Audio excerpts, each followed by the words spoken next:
행복한 추석 연휴 보내고 계십니까? 코로나19 통합 뉴스를 시작합니다. 먼저 교통 상황 알아보겠습니다. 귀경길 행렬이 시작된 가운데 현재 전국 고속도로는 대체로 원활한 흐름을 보이고 있습니다. 코로나19의 여파로 평소 주말과 비슷한 수준이 될 것으로 도로공사를 예측했는데요. 도로공사 연결해서 자세한 상황 알아보겠습니다. 김정희 캐스터, 현재 고속도로 상황 어떻습니까? 네, 아무리 답답하더라도 지킬 건 잘 지켜야겠죠. 10월 4일까지 고속도로에서는 교통법규 위반 차량에 대한 단속을 실시합니다. 갓길 통행은 물론이고요. 지정차로와 버스 전용 차로 등이 이에 해당되는데요. 모두의 안전을 위해 교통법규는 항상 잘 준수해 주시기 바랍니다. 강원권을 오가는 노선에서는 외곽 쪽 정체가 길어집니다. 60번 고속도로 양양 쪽 강일과 남양주요금소에서 속도가 떨어졌다가 다시 한번 춘천 분기점 부근에서도 3km 구간 막히고요. 52번 고속도로는 원주 쪽으로 초월 부근에서 짧게 주춤합니다. 50번 영동고속도로 강릉 방향 호법 분기점 부근은 사고 영향 때문에 막히고 있고요. 강원권 진입해서는 괜찮은데 대관령 부근은 강풍 구간이기 때문에 주의하셔야겠습니다. 충청권 25번 고속도로 양방향 소통 상태 괜찮고요. 1번 경부고속도로 타고 서울 쪽으로 이동하는 길 부산에서 서울까지는 5시간 30분가량 예상됩니다. 졸음운전 주의해 주시고요. 지금까지 한국도로공사 교통방송이었습니다. 김정은 북한 국무위원장이 강원도 김학운 수해 복구 현장을 현지 지도했습니다. 이 자리에서 올해는 유례 없이 힘든 해였다고 말했는데요. 김여정 당 제1부부장이 김 위원장을 수행했는데 공식 석상의 모습을 드러낸 건 약 2개월 만입니다. 보도에 신선민 기자입니다. 강원도 김학운 수해 복구 현장을 둘러보는 김정은 북한 국무위원장. 베이지색 코트를 입은 김 위원장의 동생 김여정 노동당 제1부부장이 지근거리에서 수행하고 있습니다. 김여정 제1부부장의 공개 행보는 지난 7월 말 이후 2달여 만입니다. 김 위원장은 수해 복구 현장에서 주택과 농경지, 교통, 전력 등 부문별 피해 규모를 파악했다고 조선중앙통신 등 북한 매체들이 전했습니다. 김 위원장은 이어 무너진 주택들의 신축 공사 현장을 둘러보고 주택 설계의 독창성과 다양성이 결합되면 더 좋았을 것이라며 아쉬운 점을 피력하기도 했습니다. 생태환경 개선과 공장 리모델링, 주민들의 물질 생활 수준 향상도 차근차근 진행하라고 지시했습니다. 그러면서 수해 복구의 모든 공정이 인민대중 제일주의, 인민 존중의 원칙에 의해 전개돼야 한다고 강조했습니다. 민생을 챙기는 지도자 모습을 부각하기 위한 행보로 풀이됩니다. 강원도 농사 작황도 살폈는데 홍수 피해를 입은 당시엔 내다볼 수 없던 좋은 작황이 펼쳐졌다고 평가했습니다. 그러면서 올해는 유례 없이 힘든 해지만 보람도 특별히 큰 승리의 해가 될 것이라고 밝혔습니다. 김 위원장이 수해 복구 기한으로 제시한 당창건 기념일이 일주일 정도 남은 상황에서 북한 매체들은 연일 피해 복구 사업에 전력을 기울일 것을 독려하고 있습니다. KBS 뉴스 신선민입니다. 방금 들어온 코로나19 소식 알아보겠습니다. 오늘 0시 기준 신규 확진자는 63명으로 집계됐습니다. 국내 발생이 53명, 해외 유입은 10명입니다. 취재기자 연결합니다. 김진아 기자, 이 방역당국이 발표한 확진자 현황 전해주시죠. 네, 중앙방역대책본부는 오늘 0시를 기준으로 코로나19 신규 확진자가 63명이라고 밝혔습니다. 이로써 누적 확진자는 모두 23,952명입니다. 신규 환자 가운데 국내 감염 사례는 53명이고 해외 유입 사례는 10명입니다. 하루 새에 67명이 추가로 격리 해제돼 모두 21,733명이 격리 해제됐습니다. 상태가 위중하거나 중증인 환자는 107명이며 누적 사망자는 416명, 치명률은 1.74%입니다. 신규 환자가 나온 지역을 살펴보면 서울이 11명, 경기가 19명, 부산에서 18명 등의 확진자가 발생했습니다. 방역당국은 수도권 병원 등을 중심으로 산발적인 감염이 지속되고 있다며 남은 추석 연휴 기간에도 최대한 거리 두기를 유지해달라고 요청했습니다. 지금까지 문화복지부에서 KBS 뉴스 김진아입니다. 코로나19로 올 추석 풍경은 예년과 사뭇 달라졌습니다. 부모님들이 계신 요양시설 면회는 여전히 막혀 있고 많은 묘지 시설도 아예 문을 걸어 잠그는데요.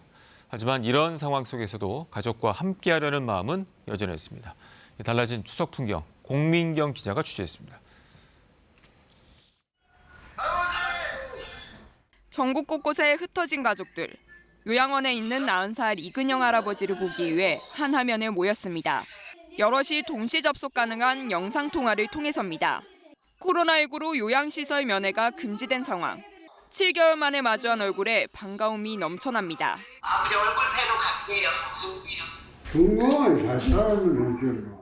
할아버지는 화면으로만 가족들을 볼 수 있는 상황이 못내 서운하고 속상합니다. 만나서 좋기는 하지만 나 마음에서 안 좋지. 오늘까지 이렇게 볼 수가 없어. 아버지 사랑합니다. 요양원과 불과 10분 거리에 살지만 찾아뵐 수 없었던 아들은 이 상황이 빨리 끝나기만을 바랍니다. 빨리 코로나가 사라져가지고 아무 때나 제가 부모를 보고 싶고 만지고 싶고 또 영상으로 또 일하고 하다 보니 정말 기쁘고. 이 서비스는 전국 요양시설을 대상으로 확대될 예정입니다. 시설에 맡겨놓고 찾아뵙지 못하는 가족들의 가족들 고통은 이루 말할 수 없이 크거든요. 면회를 하지 못하는 이런 상황에서 되게 유용하게 사용될 것 같아서. 성묘 현장도 달라졌습니다. 평소라면 참배객으로 붐볐을 묘소가 텅 비었습니다. 추석 연휴 기간에 현충원을 포함한 국립묘지가 문을 닫은 것은 이번이 처음입니다. 유가족의 신청을 받아 직원이 대신 참배하고 인증사진을 보내주는 서비스가 처음으로 시행됐습니다. 코로나19 사태 후 처음 맞는 추석 풍경은 많이 달라졌지만 함께하고 싶은 마음만은 그대로입니다. KBS 뉴스 공민경입니다. 다음 소식입니다. 미 대선 후보 TV 토론에서 트럼프 미 대통령이 백인 우월주의에 대한 비난을 거부한 것과 관련한 후폭풍이 거셉니다. 이런 가운데 전직 공화당 정부 고위관리 50여 명이 트럼프를 비난하면서 바이든 지지를 선언했습니다. 금채령 특파원이 보도합니다. 대선을 한 달에 앞둔 시점에서 벌어졌던 첫 TV 토론. 백인 우월주의를 비난할 용의가 있냐는 사회자 질문에 트럼프 대통령 이렇게 답변합니다. 극우 백인 우월주의자 단체인 프라우드 보이즈를 언급하면서 한 말입니다. 그날 토론 주제 가운데 하나가 인종 문제였는데 최근 주목받는 백인 우월주의자 단체에 대한 비난을 거부한 것입니다. 트럼프 대통령은 또 최근 시위 과정에서 벌어진 폭력은 백인 민병대 등 우파가 아니라 좌파의 문제라고 했습니다. 미국 사회는 발칵 뒤집혔고 여지는 지금도 계속되고 있습니다. 백악관 대변인은 다시 입장을 묻는 기자들의 질문에 네오나치와 KK단이 증오와 폭력을 유발하는 범죄 단체라고 했지만 프라우드 보이즈 등 최근 등장한 백인 우월주의 단체는 언급하지 않았습니다. 그러면서 트럼프 대통령은 인종주의를 비난했는데 왜 자꾸 언론이 물고 늘어지느냐고 했습니다. His record on this is unmistakable, and it's shameful that the media refuses to cover it. 이런 가운데 트럼프 행정부를 포함한 전직 공화당 고위 관료 50여 명이 민주당 바이든 후보 지지를 표명했다고 정치권 뉴스를 다루는 전문 매체 더 힐이 보도했습니다. 전직 공화당 고위 관료들의 바이든 지지 선언은 지난 8월에 이어 이번이 두 번째입니다. 버지니아에서 KBS 뉴스 금채령입니다. 옛 소련에서 독립한 아르메니아와 아제르바이잔이 닷새째 교전을 이어오면서 양측 모두 다수의 사상자가 발생했습니다. 이처럼 교전이 격화되면서 미국과 러시아, 프랑스 정상은 즉각적인 휴전을 촉구하는 공동 성명을 발표했습니다. 모스크바 김준호 특파원이 보도합니다. 옛 소련에서 독립한 아르메니아와 아제르바이잔이 분쟁 지역인 나고르노 카라바흐에서 지난달 27일 이후 닷새째 교전을 이어오고 있습니다. 아제르바이잔 국방부는 아르메니아 측에 병력 2,300여 명, 탱크 130대 등의 손실을 입혔다고 주장했습니다. 아르메니아 국방부도 아제르바이잔 측에 병력 900여 명, 탱크 160여 대 등의 손실을 입혔다고 주장했습니다. 이처럼 양측의 교전이 격화되자 미국과 러시아, 프랑스 정상들은 즉각적인 휴전을 촉구하는 공동 성명을 발표했습니다. 하지만 같은 튀르크계 국가인 아제르바이잔에 대한 지원을 선언했던 터키는 미국과 러시아, 프랑스의 개입을 받아들일 수 없다는 입장을 밝혔습니다. Bu bölgedeki kalıcı barışın yolu Ermenilerin işgal ettikleri her karış Azerbaycan toprağından geri çekilmelerinden geçiyor. 나고르노 카라바흐 지역은 옛 소련 시절 아제르바이잔에 귀속됐지만 소련 해체 과정에서 다수를 차지하는 아르메니아계 주민이 독립과 함께 아르메니아와의 통합을 선포했습니다. 하지만 아제르바이잔이 이를 거부하면서 두 나라가 1992년부터 94년까지 전쟁을 벌였고 이 과정에서 약 3만 명이 사망했습니다. 1994년 러시아의 중재로 휴전이 성립된 이후 이 지역은 국제법적으로는 아제르바이잔 영토지만 아르메니아가 실효 지배하고 있습니다. 모스크바에서 KBS 뉴스 김준호입니다. 올해 사상 처음으로 인구가 자연 감소할 가능성이 크다는 소식 전해드린 적이 있는데요. 올해 7월까지만 따져도 출생아 수가 지난해보다 10% 가까이 줄었기 때문입니다. 코로나19로 결혼을 미루고 임신도 꺼리면서 앞으로가 더 걱정입니다. 오윤태 기자가 취재했습니다. 지난달 발열 등의 증세를 보인 여성이 출산을 했습니다. 이 여성은 코로나19 양성 판정을 받았는데 아이는 다행히 음성이었습니다. 임신을 준비하는 여성들은 산모와 아이의 건강을 보장할 수 없는 상태에서 아이를 가져도 되는지 고민이 된다고 호소합니다. 또 출산 시기를 언제로 잡고 임신을 계획해야 하는지 너무 고민이다라는 걱정까지 나옵니다. 이런 불안감은 임산부들이 병원비 지원 등을 위해 발급받는 국민 행복카드 통계에 그대로 나타납니다. 내년 출산 예정인 올해 4월부터 8월까지 카드 발급 건수는 지난해보다 10,000건 가까이 줄었습니다. 지난해 감소폭보다는 적다지만 6천여 건이 줄었던 2018년보다는 많은 수준입니다. 출생아 수 30만 명대가 깨질 것으로 보이는 올해 못지않게 내년 출산율이 걱정되는 이유입니다. 여기에 코로나19로 결혼이 줄어든 것도 출산율엔 악재입니다. 올해 7월 기준 혼인 건수는 17,000여 건, 지난해보다 10% 넘게 줄었고 올해 누적 건수도 9%가량 감소했습니다. 올해 코로나 때문에 혼인이 지금 미뤄진 사람들이 많아서 그렇다면 내년에 출산율이 원래 우리가 기대했던 수치보다 좀 더 떨어질 가능성이 많습니다. 이렇다 보니 국책 연구기관까지 나서 코로나19가 출산율에 미치는 영향을 연구하기 시작했고 저출산 고령사회위원회도 코로나19의 파급 효과를 분석했습니다. 위원회는 올해 안에 저출산 대응을 위한 4번째 장기 계획을 발표합니다. KBS 뉴스 오현태입니다. 예년 같지는 않지만 추석 극장가도 개성 넘치는 한국 영화들이 관객받을 준비에 여념이 없습니다. 영화 감독들은 자신의 영화 외에 어떤 영화를 경쟁작으로 꼽았을까요? 김지선 기자가 만나봤습니다. 돈을 받아내기 위해 데려온 담보가 없어서는 안 될 진짜 보물, 가족이 되어갑니다. 자칫 심파로 흐르기 쉬운 가족 영화의 중심을 잡아준 건 이야기의 힘입니다. 그 연민이 사랑으로 발전되는 이야기이기 때문에 내한테도 저렇게 나를 믿어주고 헌신해주고 하는 가족이 될 수도 있고. 다른 영화 보고 싶다, 그런 작품. 디바라는 영화가 궁금하더라고요. 내가 전혀 모르는 수준이가 있다는 게. 성공에 집착하는 서늘하고 광기 어린 다이빙 선수, 배우 신민아의 재발견입니다. 다양한 추락을 가지고 이 장르적인 공포, 그다음에 인물의 내면의 공포를 다루려고 했습니다. 직접 다이빙을 배우며 시나리오를 쓴 감독, 경쟁작으로는 바로 이 작품을 골랐습니다. 하나만 꼽자면 우선은 죽지 않는 인간들의 밤이 좀 궁금해요. Unbreakable. 열혈 팬들을 확보한 신정원 감독이 8년 만에 내놓은 신작입니다. 이번에도 공포, 스릴러, SF, 코미디를 버무려 자신만의 색깔을 담은 작품을 선보입니다. 색다른 거죠. 지금까지 보지 못했던 새로운 거를 볼 수 있다는 거. 복합 장르의 새로운 영화라고 보시면 될 것 같아요. 국제수다를 보고 싶습니다. 그 이유는? 거의 곽도원 배우가 저랑 절친이고요.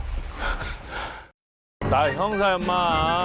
어리숙한 시골 형사가 누명을 벗기 위해 사투를 벌이는 코믹 수사입니다. 주로 묵직한 역할을 맡아온 곽도원의 첫 코미디 영화로 주목받고 있습니다. 충분히 전 세대를 아우를 수 있는 이야기라 즐기면서 쉽게 웃으면서 볼 수 있는 그런 영화입니다. 검객 장혁 배우가 나오는 그것도 좀 추천을 드리고 싶고요. 아비 덕에 자식이 먼저 죽겠구나. 딸을 구하기 위해 나선 조선 최고의 검객 이야기. 검술 액션만큼은 이견 없이 호평을 받았습니다. 거무에 특화된 검을 활용한 어떤 새로운 검투술이라는 그런 액션이 차별화된 저희 영화만의 차별점이고요. 다 잘 됐으면 좋겠습니다. 경쟁보다는 응원을 하게 되는 게. KBS 뉴스 김지선입니다. 80이 넘은 나이에 한글을 배운 경남 산청 지리산 할머니들이 삶의 희로애락을 담은 시를 내놔서 감동을 전하고 있습니다. 보도에 윤현석 기자입니다.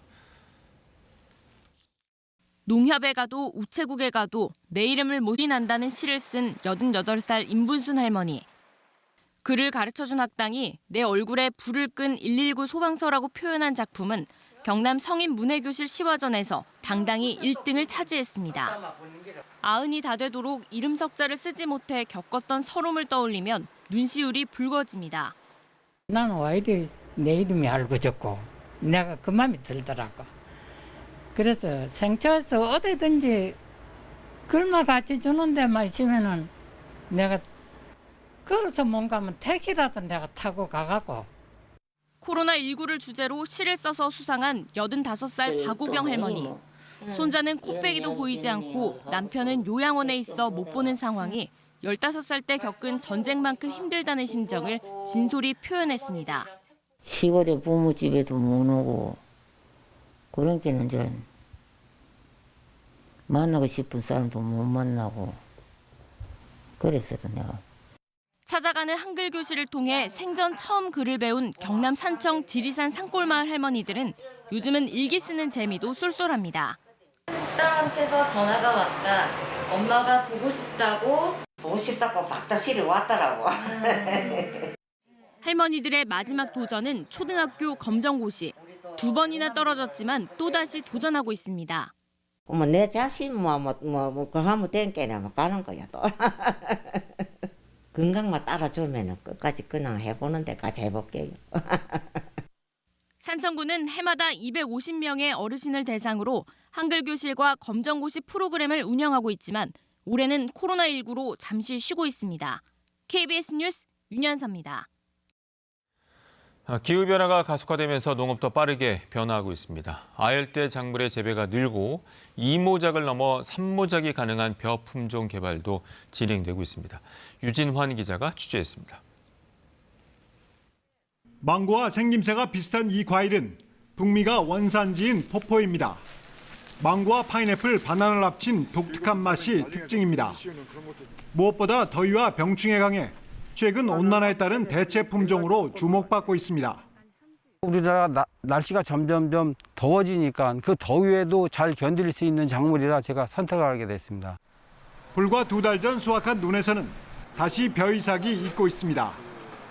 이달 말쯤 또 한 번 수확하는 이 벼는 기후온난화에 대비해 충남 농업기술원이 개발한 이기작 품종 빠름이입니다. 이 품종이 보급되면 우리나라에서도 동남아처럼 3모작도 가능할 것으로 전망됩니다. 이제 온도가 자꾸 높아지고 있기 때문에 그에 맞춰서 우리가 품종 개발을 한다면 우리나라도 점차 3모작이 가능한 시대로 접어들지 않겠느냐. 고추와 비슷한 모양의 아열대 작물 오크라는 열매를 식재료로 사용하고 씨앗은 차로 마실 수 있습니다. 충남농업기술원이 농가에 보급할 이런 아열대 작물 30여 종을 시험 재배하고 있습니다. 경제성이 맞는 작물에 대해서는 농가에 보급할 수 있는 매뉴얼을 개발을 해서 지난해 말 기준 전국의 아열대 작물 재배 규모는 2,070여 농가 431헥타르.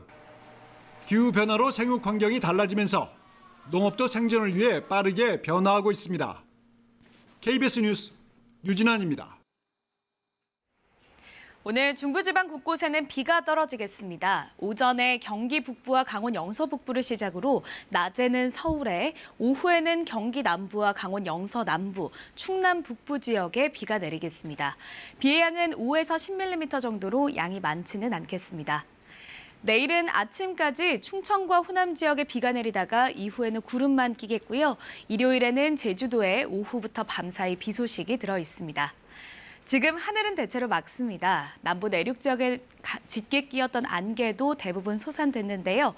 점차 구름이 많이 끼면서 중부지방의 하늘은 흐려지겠습니다. 강원 산간 지역은 내일까지 바람이 강하게 불겠습니다. 현재 기온은 어제 아침보다 조금 높게 출발했는데요. 한낮에는 서울이 23도, 대전 25도, 대구 26도로 어제보다 조금 낮은 곳이 많겠습니다. 바다의 물결은 모든 해상에서 비교적 잔잔하겠지만 남해안 저지대에서는 침수 피해를 주의하셔야겠습니다. 다음 주 월요일에는 서울의 아침 기온이 10도까지 떨어지면서 기온이 크게 떨어지겠습니다. 건강관리 잘해주셔야겠습니다. 날씨 전해드렸습니다. 행복한 추석 연휴 보내시길 바랍니다. 코로나19 통합 뉴스를 마칩니다. 고맙습니다.